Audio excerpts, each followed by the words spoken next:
Hello everyone, welcome back to JK alerts. I hope you are doing well. So आज हम जेके का practice set number 2 करेंगे। I hope आपको पहला वाला प्रैक्टिस सेट बहुत अच्छा लगा होगा, कुछ सीखने को मिला होगा। आज भी बहुत बढ़िया क्वेश्चंस इस प्रैक्टिस सेट में मैंने इंक्लूड किए हैं, बहुत हेल्प करने वाले हैं आपको ये एग्जाम्स में। सो एज यूजुअल आपको ये सारे के सारे क्वेश्चंस पहले खुद अटेम्प्ट करने हैं, देन मेरी एक्सप्लेनेशन सुननी है, और अपना जो स्कोर है वो कमेंट सेक्शन में लिखना ना भूलें। प्लीज़ प्लीज़ प्लीज़, ये रिक्वेस्ट है मेरी। सो आज का जो फर्स्ट क्वेश्चन है वो है which of these gaps in the western Ghats is also called Palakkad gap. देखो, जो गैप है इसी का दूसरा नाम है पासिस। क्लियर? जो गैप है इसी का दूसरा नाम है पासिस। तो आपको बताना है कि ये जो चार ऑप्शंस दिए गए हैं इसमें से कौन सा ऑप्शन है, क्लियर, कौन सा गैप है, कौन सा पास है जिसका दूसरा नाम पलक्कड़ गैप है। क्लियर? ये क्वेश्चन है, तो सोचिए इसके बारे में। सो अब मैं इसका आंसर देता हूँ आपको। देखिए, वेस्टर्न घाट्स में अगर मैं बात करूं तो आपको पता है हमारा जो पेनिनसुला इंडिया है, क्लियर, मतलब पेनिनसुला क्या होता है? पेनिनसुला वो लैंड जो तीनों तरफ से पानी से घिरी हो उसको पेनिनसुला कहा जाता है। जैसे कि आपको पता है हमारा जो साउथ इंडिया है वो तीनों तरफ से पानी से घिरा हुआ है। इस तरफ से आपको पता है अरेबियन सी है, इस तरफ से बे ऑफ बंगाल है और नीचे इंडियन ओशन है। तो ये तीनों तरफ से पानी से घिरा हुआ है, इसलिए साउथ इंडिया को पेनिनसुला इंडिया कहा जाता है। और ये आपको पता है कि जो वेस्ट वाली साइड्स जो पहाड़ है महाराष्ट्र से स्टार्ट होते हैं और ये नीचे केरला तक जो ये पहाड़ हैं, क्लियर, इनको कहा जाता है वेस्टर्न घाट्स। और जो ईस्टर्न वाली साइड्स हैं, क्लियर, जैसे तमिलनाडु से स्टार्ट होते हैं, तमिलनाडु, उड़ीसा, आंध्र प्रदेश, क्लियर, ये जो हैं ये हैं ईस्टर्न घाट्स। तो ये आपको याद रखना है, वेस्टर्न घाट्स क्या है, ईस्टर्न घाट्स क्या है।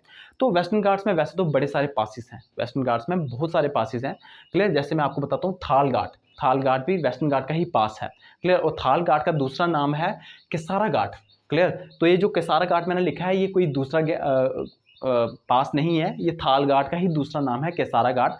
और थाल घाट जो है ये मुंबई को नासिक के साथ कनेक्ट करता है। याद रखना, मुंबई को नासिक के साथ कौन सा गैप कनेक्ट करता है, इसका आंसर है थाल घाट या कसारा घाट, क्लियर। अब नेक्स्ट है भोर घाट, क्लियर, भोर घाट। सो भोर घाट क्या करता है, मुंबई को पुणे के साथ कनेक्ट करता है। तो आपसे एग्जाम में पूछा जाएगा कौन सा पास मुंबई को पुणे के साथ कनेक्ट करता है, तो इसका जो आंसर होगा वो होगा भोर घाट। और नेक्स्ट है पाल घाट, ये केरला को तमिलनाडु के साथ कनेक्ट करता है, ये केरला को तमिलनाडु के साथ कनेक्ट करता है। और पाल घाट का ही दूसरा नाम पलक्कड़ गैप है। याद रखना, पाल घाट का ही दूसरा नाम पलक्कड़ गैप है। बेसिकली ये गैप क्या करता है, पाल घाट क्या करता है, जो कोयम्बटूर है तमिलनाडु का, ये कोयम्बटूर को पलक्कड़ के साथ कनेक्ट करता है। पलक्कड़ बेसिकली डिस्ट्रिक्ट है केरला में। तो याद रखना, आप ऐसा कह सकते हो कि ये पाल घाट केरला को तमिलनाडु के साथ कनेक्ट करता है। बहुत इंपॉर्टेंट बात है, बहुत बहुत इंपॉर्टेंट बात है। पूरे चांसेस हैं इस तरह का क्वेश्चन एग्जाम में पूछे जाने के। तो मैं रिवाइज करवा देता हूं आपको। मैंने क्या बोला, मैंने आपको बोला था कि आपको एक ऐसा गैप के बारे में बताना है, एक ऐसे पास के बारे में बताना है जिसका दूसरा नाम पलक्कड़ गैप हो। तो उसका जो आंसर है वो है पाल घाट। याद रखना, पाल घाट का ही दूसरा नाम पलक्कड़ गैप है। ये केरला को तमिलनाडु के साथ कनेक्ट करता है। तमिलनाडु का शहर है कोयम्बटूर और केरला की एक डिस्ट्रिक्ट है पलक्कड़, दोनों को कनेक्ट करता है कौन सा गैप, पलक्कड़ गैप या पाल घाट। थाल घाट किसको कनेक्ट करता है, मुंबई को नासिक के साथ कनेक्ट करता है। आपको पता है नासिक जो है वो गोदावरी नदी के किनारे है महाराष्ट्र में, क्लियर। भोर घाट जो है ये मुंबई को पुणे के साथ कनेक्ट करता है, क्लियर। और केसारा घाट जो है ये थाल घाट का ही दूसरा नाम है। तो देखो, एक क्वेश्चन से कितनी सारी बातें जो हैं सीखने को मिलती हैं और ये सारी की सारी एग्जाम में पूछी जाती हैं। अब वेस्टर्न घाट्स के अगर मैं आपको बताऊं कि वेस्टर्न घाट्स की सबसे हाईएस्ट पीक कौन सी है, अगर आपसे पूछे कोई कि वेस्टर्न घाट की सबसे हाईएस्ट पीक कौन सी है, तो इसका जो आंसर होगा वो होगा अनाईमुड़ी, क्लियर। अनाईमुड़ी जो है ये वेस्टर्न घाट की सबसे हाईएस्ट पीक है। अनाईमुड़ी जो है ये वेस्टर्न घाट की सबसे हाईएस्ट पीक है।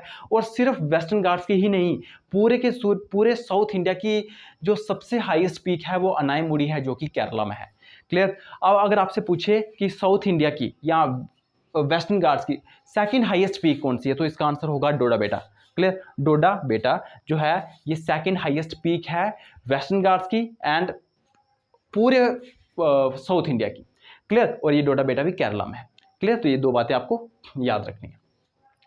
अब बात करते हैं नेक्स्ट क्वेश्चन की तरफ। नेक्स्ट क्वेश्चन है कि which GI tag rice is not correctly matched with its taste. देखो, एक तरफ मैंने कुछ राइस के नाम बताए हुए हैं, क्लियर, और दूसरी तरफ कुछ उनकी स्टेट्स बताई हुई हैं, क्लियर। और ये जो राइस हैं बेसिकली इनको जीआई टैग दिया हुआ है। तो आपको बताना है कि मैंने कौन सा यहाँ पे गलत लिखा हुआ है, मतलब कौन सा राइस कौन सी स्टेट का नहीं है, कौन सा राइस कौन सी स्टेट को बिलोंग नहीं कर रहा, आपको ये बताना है, क्लियर। तो मैं आपको कुछ बताता हूँ, जैसे गोविंदो भोग राइस, आपने नाम सुना होगा, गोविंदो भोग राइस जो है इसको जीआई टैग मिला है। ये बहुत बहुत इंपॉर्टेंट टॉपिक है जीआई टैग वाला, क्लियर। गोविंदो भोग राइस, इसको जीआई टैग मिला है और ये गोविंदो भोग राइस जो है ये वेस्ट बंगाल का है, ना कि राजस्थान का है, क्लियर। तो ये ऑप्शन है इसका। जो क्वेश्चन पूछा गया था, which GI tag rice is not correctly matched with its state, कौन सा करेक्टली मैच नहीं है, तो गोविंदो भोग राइस करेक्टली मैच नहीं है, क्योंकि गोविंदो भोग राइस जो है ये वेस्ट बंगाल का चावल है, क्लियर। गोविंदो भोग राइस जो है ये वेस्ट बंगाल का चावल है, ये बहुत इंपॉर्टेंट बात है, क्लियर। तो ये वाला जो है इसका आंसर रहेगा। अब मैं बोका सोल के बारे में बता देता हूँ। बोका सोल जो है ये असम का चावल है और इसको जीआई टैग मिला हुआ है। इसकी खास बात मैं आपको बताता हूँ। इसको आपको बस आधे घंटे के लिए या उससे थोड़ी ज़्यादा के लिए आपको पानी में भिगो के रखना, और जैसे पानी से बाहर इसको निकालोगे आप इसको खा सकते हो। मतलब इसकी इतनी अच्छी मतलब एक फीचर है, क्लियर। बोका सोल याद रखना है, बोका सोल ये असम का है और बोका सोल को जीआई टैग मिला है। तो एग्जाम में कभी कभी क्वेश्चन ऐसा भी पूछा जा सकता है कि विच आर द फॉलोइंग, जो आपको दिए जाएंगे 4 ऑप्शंस, आपको बताना है कि इनमें से किसको जीआई टैग नहीं मिला, क्लियर। इस तरह से भी एग्जाम में क्वेश्चन पूछा जाता है। तो याद रखना बोका सोल जो है ये असम का चावल है, इसको जीआई टैग मिला हुआ है। काला नमक राइस, काला नमक राइस यूपी का है और काला नमक राइस को भी जीआई टैग मिला हुआ है, और आजकल इंडिया जो है ये एक्सपोर्ट भी कर रहा है काला नमक राइस को, याद रखना। आजकल इंडिया काला नमक राइस को एक्सपोर्ट भी कर रहा है, और काला नमक राइस जो है ये यूपी का चावल है, इसको भी जीआई टैग मिला है, क्लियर। और ये है तुलई पंजी राइस, तुलई पंजी राइस, क्लियर। तुलई पंजी राइस ये वेस्ट बंगाल का चावल है और इसको भी जीआई टैग मिला। तो वेस्ट बंगाल के 2 चावल आपको नाम याद रखने हैं, गोविंदो भोग राइस, क्लियर, और तुलई पंजी राइस। आई होप आपको ये क्लियर हुआ होगा, इसमें भी आपको कुछ सीखने को मिला होगा। अब नेक्स्ट क्वेश्चन की तरफ मूव करते हैं। नेक्स्ट क्वेश्चन है, विच of the following is the highest peak of Vindhya range, Vindhya range की सबसे हाईएस्ट पीक कौन सी है, क्लियर। अब मैं आपको बता दूं कि विंध्या रेंज है कहाँ पे, मतलब मैं आपको ये बता देता हूँ। आपको पता है हमारा जो सेंट्रल इंडिया है, हमारा जो सेंट्रल इंडिया है जिसमें मध्य प्रदेश वगैरह वाली स्टेट्स आती हैं, ठीक है। तो ये जो विंध्या रेंज है ये स्टार्ट होती हैं हमारे वेस्ट से, क्लियर। मतलब ये स्टार्ट होती हैं गुजरात से, साउथ वाले गुजरात से, क्लियर। ये होती हैं गुजरात से स्टार्ट, फिर ये मध्य प्रदेश, थोड़ा सा राजस्थान, थोड़ा सा यूपी, थोड़ा सा छत्तीसगढ़, थोड़ा सा झारखंड, और ये बिहार तक जाती हैं। तो याद रखना विंध्या रेंज जो है ये गुजरात से स्टार्ट होती है और बिहार तक जाती है। और बिहार में कहाँ तक जाती है, बिहार में एक जगह का नाम है सासाराम, बिहार में एक जगह का नाम है सासाराम, ये वहाँ तक जाती है विंध्या रेंज। तो इसकी ओवरऑल लेंथ जो है वो 1200 किलोमीटर है, 1200 किलोमीटर ओवरऑल लेंथ जो है 1200 किलोमीटर है विंध्या रेंज की, क्लियर। आपको याद रखना है कहाँ से स्टार्ट होती है, गुजरात से स्टार्ट होती है, कहाँ तक जाती है, बिहार तक जाती है, बिहार में कहाँ तक जाती है, सासाराम तक जाती है, क्लियर। और बिहार में विंध्या रेंज का एक स्पेशल नेम है, और उस स्पेशल वो जो नाम है वो है बरनेर हिल्स, क्लियर, बरनेर हिल्स। तो आपको पूछा जाएगा बरनेर हिल्स क्या है, क्लियर, ये विंध्या रेंज का ही पार्ट है, क्लियर, ये विंध्या रेंज ही है। बरनेर हिल्स कहाँ पे है, बिहार में है, क्लियर। बरनेर हिल्स कहाँ पे है, बिहार में है। अब ऑप्शन क्वेश्चन क्या है कि आपको विंध्या रेंज की सबसे हाईएस्ट पीक बतानी है, तो आपको बताना है कि सबसे हाईएस्ट पीक कौन सी है विंध्या रेंज की। तो मैं आपको बता दूं विंध्या रेंज की सबसे हाईएस्ट पीक है सद्भावना शिखर। बट आप बोलोगे कि यहाँ पे तो ऑप्शन है ही नहीं सद्भावना शिखर, तो सद्भावना शिखर को गुडविल पीक भी कहा जाता है, क्लियर। तो इसका जो आंसर है वो है ये गुडविल पीक। ज़्यादा लंबी नहीं है ये, 752 अप्रॉक्सीमेटली इतनी इसकी हाइट है, क्लियर। तो सद्भावना शिखर को गुडविल पीक भी कहा जाता है, याद रखना, सद्भावना शिखर को गुडविल पीक भी कहा जाता है। तो एक तो ये क्वेश्चन बन सकता है एग्जाम में कि विंध्या रेंज की सबसे हाईएस्ट पीक बतानी है। एक तो मैंने आपको वो जो बिहार में विंध्या रेंज को क्या कहते हैं ये आपको एग्जाम में पूछा जाता है, बरनेर हिल्स कहते हैं, क्लियर। अब दूसरे ऑप्शन की तरफ मूव करते हैं। जैसे बात करते हैं सबसे पहले गुरु शिखर की, क्लियर। गुरु शिखर जो है ये अरावली रेंज की, क्लियर, अरावली हिल्स की सबसे हाईएस्ट पीक है, याद रखना। अरावली हिल्स की जो सबसे हाईएस्ट पीक है वो है गुरु शिखर, क्लियर। गुरु शिखर कहाँ पे है, माउंट आबू में, आपको पता है राजस्थान में है, एक हिल स्टेशन है माउंट आबू, वहां पे है गुरु शिखर, याद रखना वहां पे है गुरु शिखर। अगर मैं अरावली हिल्स की बात करूं, अगर मैं अरावली हिल्स की बात करूं, कहाँ से स्टार्ट होती है अरावली हिल्स, दिल्ली से स्टार्ट होती है एंड देन पास करती हैं southern Haryana and Rajasthan and कहाँ पे खत्म होती हैं, गुजरात में खत्म होती हैं, याद रखना कहाँ पे खत्म होती हैं, गुजरात में खत्म होती हैं। और अरावली हिल्स का जो ओवरऑल लेंथ है अरावली हिल्स की वो 800 किलोमीटर है, क्लियर, 800 किलोमीटर है दिल्ली से लेके गुजरात तक। और गुजरात में कहाँ तक जाती हैं, पालनपुर तक, याद रखना गुजरात में कहाँ तक जाती हैं, पालनपुर तक जाती हैं। और सबसे हाईएस्ट पीक अरावली हिल्स की कौन सी है? गुरु शिखर। गुरु शिखर कहाँ पे है? माउंट आबू में। और आपको पता है कि माउंट आबू में एक टेम्पल बहुत फेमस है जिसको बोलते हैं दिलवारा टेम्पल। तो याद रखना, दिलवारा टेम्पल भी कहाँ पे है? राजस्थान में। कहाँ पे है? माउंट आबू में। क्लियर? तो ये सब बातें जो आपको याद रखनी है। और आपको एक और बात याद रखनी है कि जो अरावली हिल्स हैं ये ओल्डेस्ट फोल्ड माउंटेन्स हैं, वर्ल्ड के ओल्डेस्ट फोल्ड माउंटेन्स। याद रखना, आपको पता है कि जो फोल्ड माउंटेन्स होते हैं वो दो तरह के हैं, एक ओल्ड फोल्ड माउंटेन्स है, एक न्यू फोल्ड माउंटेन्स है। तो जो सबसे ओल्डेस्ट फोल्ड माउंटेन्स हैं वो अरावली हिल्स हैं। याद रखना, बहुत बार एग्जाम में क्वेश्चन पूछा गया है। अब आपसे ये भी क्वेश्चन पूछा जा सकता है कि मतलब जो न्यू फोल्ड माउंटेन्स है वो कौन कौन से है? तो मैं आपको बता दूं, जो हिमालयस है वो न्यू फोल्ड माउंटेन्स है। क्लियर? हमारे जो रॉकीज माउंटेन्स हैं जो नॉर्थ अमेरिका में है वो न्यू फोल्ड माउंटेन्स हैं। जो साउथ अमेरिका में एंडीज हैं, जो इंडिया वर्ल्ड की सबसे लॉन्गेस्ट जो रेंज है वो एंडीज है और वो भी फोल्ड माउंटेन है। क्लियर? न्यू फोल्ड माउंटेन है। एटलस है अफ्रीका में। क्लियर?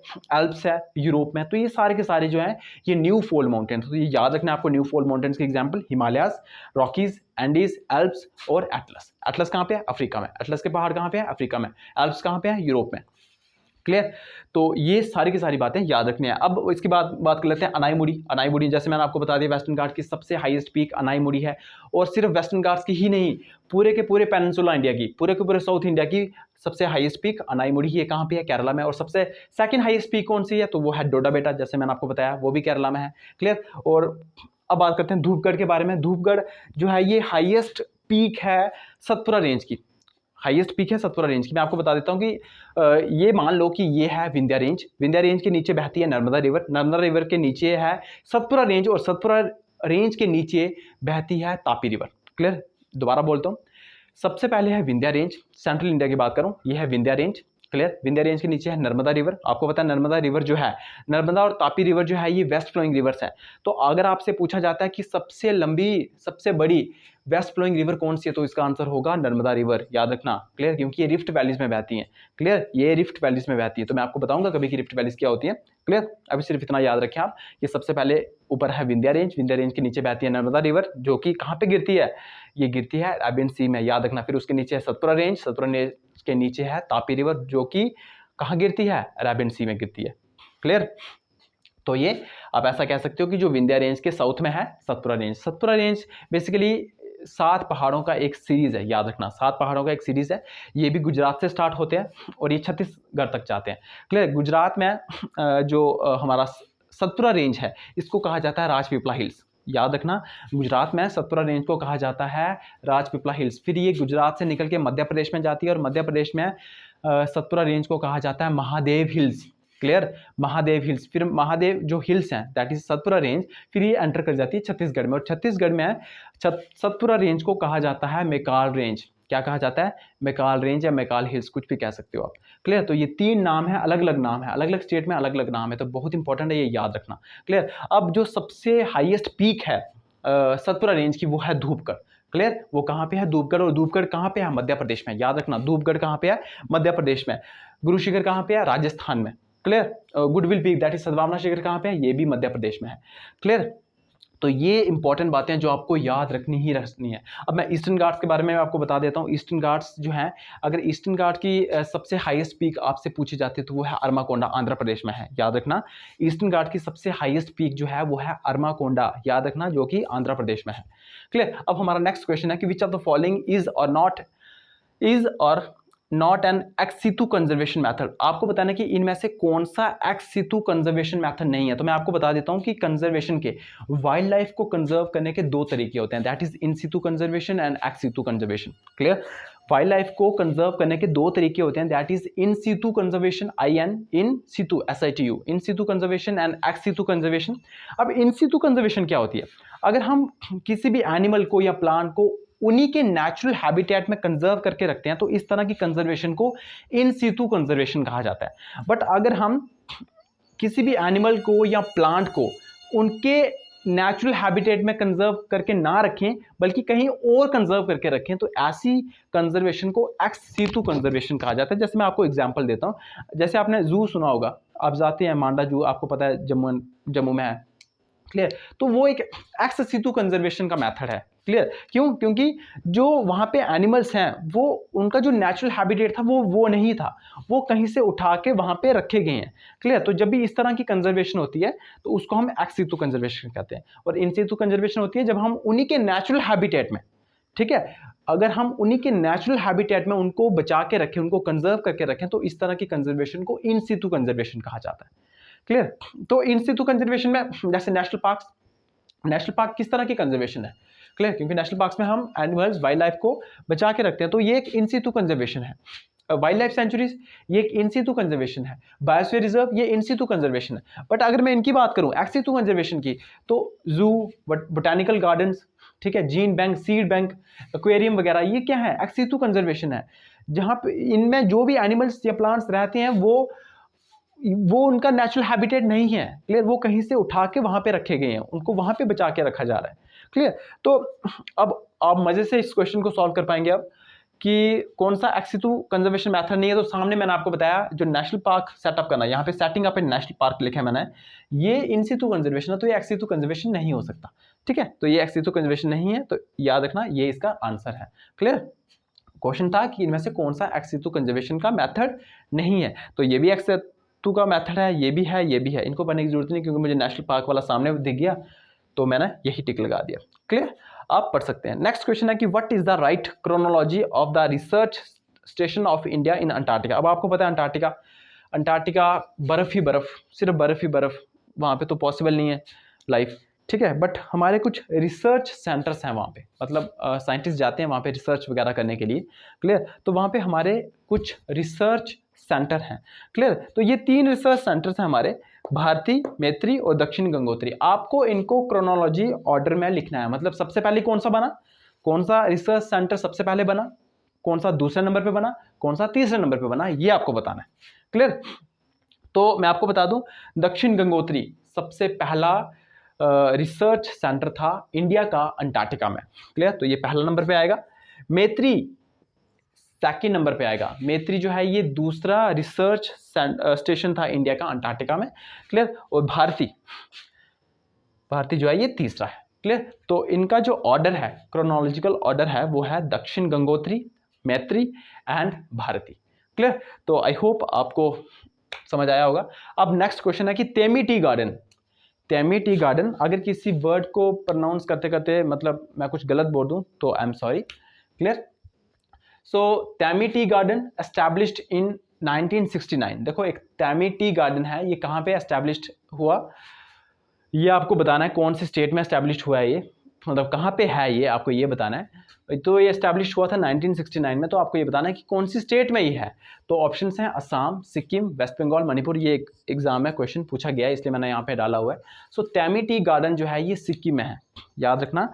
तेमी टी गार्डन जो है ये सिक्किम में है। अगर आपसे कोई पूछे कि वो स्टेट बताओ यहाँ पे टी सबसे ज़्यादा होती है, तो उसका जो आंसर होगा वो असम। अगर आपसे पूछा जाए कि वो डिस्ट्रिक्ट बताओ जहाँ पे चाय का उत्पादन सबसे ज़्यादा होता है, तो वो उसका आंसर होगा दार्जिलिंग। आपको पता है दार्जिलिंग वेस्ट बंगाल में है, और दार्जिलिंग जो है वो नेपाल के पास है, इसलिए दार्जिलिंग के लोग कुछ नेपाली भी बोलते हैं, याद रखना। क्लियर। और इंडिया का सबसे पहला वो प्रोडक्ट जिसको जीआई टैग मिला था वो दार्जिलिंग की टी ही थी, याद रखना। इंडिया में सबसे पहला जो जीआई टैग मिला था किसी भी प्रोडक्ट को, वो कौन सी थी, वो कौन सा प्रोडक्ट था, वो था दार्जिलिंग की चाय, याद रखना, बहुत इंपॉर्टेंट है ये। क्लियर। और इंडिया का टी बोर्ड, याद रखना, इंडिया का जो टी बोर्ड है उसका जो हेडक्वार्टर है वो कहाँ पे है, तो वो उसका आंसर है कोलकाता। क्लियर। इंडिया का जो टी बोर्ड है उसका जो हेडक्वार्टर है वो कहाँ पे है, कोलकाता में, याद रखना। और सिक्किम में कौन सा नेशनल पार्क है, वो है Kanchenjunga national park, Kanchenjunga national park. और कंचनजंगा नेशनल पार्क जो है ये यूनेस्को वर्ल्ड हेरिटेज साइट भी है, और ये पहला mixed UNESCO world heritage site है, याद रखना। ये पहला mixed UNESCO world heritage site है, यानी कि इसमें कुछ नेचुरल एलिमेंट भी है, कुछ कल्चरल एलिमेंट भी है। क्लियर। और सिक्किम में आपको पता है इंडिया की सबसे हाईएस्ट लेक जो है चोलामू लेक सिक्किम में है, और second highest lake that is Guru डोंगमा lake, वो भी सिक्किम में है, और एक और लेक है सोमगो लेक, वो भी सिक्किम में है, तो ये भी आपको याद रखना है। क्लियर। नेक्स्ट क्वेश्चन है what will you find at Hutti mines in Karnataka and Hirabuddini mines in Jharkhand. कह रहा है कि आपको कर्नाटक में एक माइंस है हुट्टी माइंस, याद रखना। अब ये अलग से क्वेश्चन एग्जाम में बन सकता है कि हुट्टी माइंस कहाँ पे है, तो हुट्टी माइंस कहाँ पे है, कर्नाटक में। क्लियर। अब झारखंड में कौन सी माइंस है, देखो झारखंड में माइंस है हीराबुडिनी माइंस। वैसे तो बहुत सारी माइंस है, बट आपसे एग्जाम में पूछा जा सकता है कि हीराबुडिनी माइंस कहाँ पे हैं, तो इसका जो आंसर होगा वो झारखंड में होगा। तो क्वेश्चन से ही 2 क्वेश्चंस और बन गए। क्लियर। सो आपको बताना है कि हुट्टी माइंस जो कि कर्नाटक में है और हीराबुडीनी माइंस जो कि झारखंड में है, इनमें क्या पाया जाता है, क्या देखने को मिलता है। ऑप्शन है गोल्ड, प्लैटिनम, सिल्वर, ग्रेनाइट। तो इसका जो आंसर होगा वो होगा गोल्ड। क्लियर, वो होगा गोल्ड। वैसे तो इंडिया में ना के बराबर ही गोल्ड निकलता है, और पेट्रोलियम के बाद अगर हम सबसे ज़्यादा कोई चीज़ इंपोर्ट करते हैं वो है गोल्ड। याद रखना, पेट्रोलियम के बाद अगर हम सबसे ज़्यादा कुछ इंपोर्ट करते हैं तो वो है गोल्ड। ना के बराबर ही है, बट जितना भी है ठीक है। क्लियर। सो याद रखना, हुट्टी माइंस जो कि कर्नाटक में है वहाँ पे क्या मिलता है, गोल्ड मिलता है। हीराबुडीनी माइंस जो कि झारखंड में है, क्या मिलता है, गोल्ड मिलता है। और कर्नाटक में एक और माइंस है, दैट इज कोलार माइन। याद रखना, कोलार माइन, कोलार माइंस में भी क्या मिलता है, गोल्ड मिलता है। याद रखना, कोलार माइंस में भी क्या मिलता है, गोल्ड मिलता है। क्लियर। अब बात करते हैं नेक्स्ट क्वेश्चन की, मैच द फॉलोइंग। आपको क्या करना है, इनको मैच करना है। क्या करना है, मैच करना है। जैसे यहाँ पे मैंने लिखे हुए हैं कुछ हाइड्रो इलेक्ट्रिक पावर प्लांट या डैम आप कह सकते हो। क्लियर। और वहाँ पे मैंने कुछ लिखी है स्टेट्स, आपको इनको अरेंज करना है। क्लियर, इनको क्या करना है, अरेंज। तो जैसे मैं बात करता हूँ सबसे पहले बाणसागर डैम की। किसके बारे में बात करते हैं, बाणसागर डैम की, जो कि नीचे है। तो बताओ बाणसागर डैम कहाँ पे है, बाणसागर डैम कहाँ पे है, बाणसागर डैम कौन सी रिवर पे है, पहले आपको ये पता होना चाहिए। बाणसागर डैम जो है ये सोन रिवर के ऊपर है। याद रखना, बाणसागर डैम कौन सी रिवर के ऊपर है, ये सोन रिवर के ऊपर है। और बाणसागर डैम जो है ये मध्य प्रदेश में है। तो इसका जो आंसर होगा वो मध्य प्रदेश होगा, ना कि पंजाब। क्लियर। तो इसका आंसर मैं यहाँ पे लिख रहा हूँ, वो होगा मध्य प्रदेश। क्लियर। तो यहाँ पे मैंने इनको मैच नहीं किया है, मैच आपको खुद ही करना है, मैं आपको करवा रहा हूँ वैसे। सो बाणसागर डैम कहाँ पे है, मध्य प्रदेश में है। कौन सी रिवर पे है, सोन रिवर पे है। अब बात करते हैं इंदिरा सागर डैम की। इंदिरा सागर डैम कौन सी रिवर के ऊपर है, इंदिरा सागर डैम नर्मदा रिवर के ऊपर है। इंदिरा सागर डैम नर्मदा रिवर के ऊपर है। और नर्मदा रिवर कौन सी डायरेक्शन में फ्लो करती है, वेस्ट डायरेक्शन में फ्लो करती है। कौन से सी में जाके गिर जाती है, अरेबियन सी में जाके गिर जाती है। याद रखना। तो जो इंदिरा सागर डैम है ये कहाँ पे है, ये नर्मदा रिवर के ऊपर है। क्लियर। और मध्य प्रदेश में है। क्लियर, नर्मदा रिवर के ऊपर है और मध्य प्रदेश में है। अब बात करते हैं भाली मेला की। किसकी, अब बात करते हैं भाली मेला की। भाली मेला डैम कहाँ पे है, भाली मेला डैम जो है ये है ओडिशा में। क्लियर, भाली मेला डैम कहाँ पे है, ये है ओडिशा में। ठीक है, भाली मेला डैम कहाँ पे है, ओडिशा में है। अब बात करते हैं रंजीत सागर डैम की। क्लियर, अब बात करते हैं रंजीत सागर डैम की। रंजीत सागर डैम आपको पता है इसका दूसरा नाम थेन डैम भी है, और ये है पंजाब में। क्लियर, ये है पंजाब में। रंजीत सागर डैम कहाँ पे है, रंजीत सागर डैम जो है ये पंजाब में है, और इसका दूसरा नाम क्या है, थेन डैम भी है। याद रखना, रंजीत सागर डैम का दूसरा नाम थेन डैम भी है। तो कभी कभी थेन डैम भी पूछा जाता है, और ये पंजाब में है। तो ये बहुत इंपॉर्टेंट है। सो आज की इस वीडियो में मैं इतना ही रखूंगा, मिलते हैं नेक्स्ट वीडियो में। Till then, good bye.